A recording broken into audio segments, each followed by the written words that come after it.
Hello, ladies and gentlemen, boys and girls. Many of us are expecting that Loki will make a return in the Marvel Universe, and that his death at the hands of Loki was just another one of his illusions, another example of him faking his death as he has many times before in the Marvel Universe. And if they do decide to bring him back in the Marvel Universe, rather than just have Loki pop up again and go, "Hey guys, I'm here," it would actually be a good opportunity for them to work in a part of Nordic mythology about Loki, which we haven't seen in the movies yet. And that is, Loki has a whole secret family that nobody knows about. And there are a few little clues in Avengers Infinity War which might hint at this happening in the future. We all know that Loki is actually a frost giant. That came out in the first Thor movie, that he's actually a dwarfish frost giant, but he makes himself look more Asgardian with his magic abilities. And in Nordic mythology, it turns out that in the many occasions when Loki would vanish from Asgard and disappear for months on end and then suddenly return again with a look on his face like he'd been up to some kind of mischief, turns out what he would do is he would go down to the land of the frost giants, he would change back into his frost giant form, visit his frost giant wife, and hang out with his monstrous children that everybody in the frost giant realm was actually scared of. Now in Nordic mythology, these three kids go on to become pretty significant in that world of mythology. The identity of these three kids might not work out in the Marvel Universe, but I'll cycle back to that in a bit.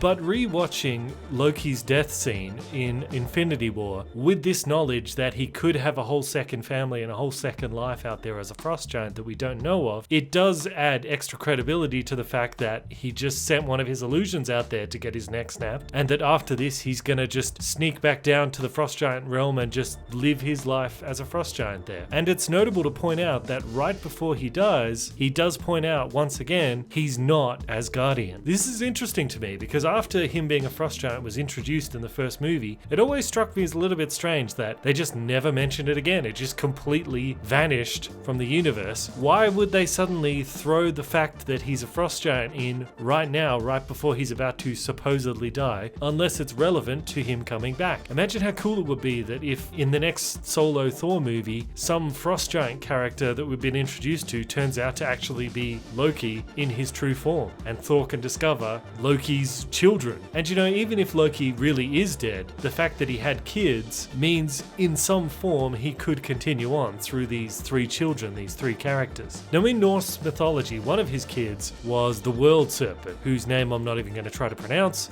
but in the mythology, Odin throws this serpent into the sea, and the serpent grows to such a size that it ends up expanding the entire world, because in Nordic mythology, the seas are held in by a giant snake that's eating its own tail. I guess it's possible they could make one of Loki's kids a big snake, but I wouldn't hold my breath on that one. The next one of his kids is a strangely undead type of girl called Hel. She has a special bond with dead people and dead things, and because of this, Odin puts her in charge of the Nordic version of the underworld. In the Marvel movies, we did see this character return, but she wasn't Loki's daughter. She was apparently Thor's sister, and she's dead now anyway. So again, unlikely they would use that character to represent one of Loki's kids. His third kid was a giant wolf called Fenrir, and Fenrir had no limit to how big or how strong he would grow. He just kept getting bigger and bigger and bigger and stronger and stronger and stronger, to the point that the Asgardians were scared of him because they knew that eventually this wolf would get so big and powerful that it would be able to kill them. So they kept trying to bind Fenrir, and they pretended it was like a game. They're like, "Hey, we got these chains, let's see if we can chain you up and see if you're strong enough to break them." And of course he would. Then they come back with stronger ones and like, "Hey, let's see if you can break these." And eventually the dwarves made them like a special type of chain, which was actually like a golden thread.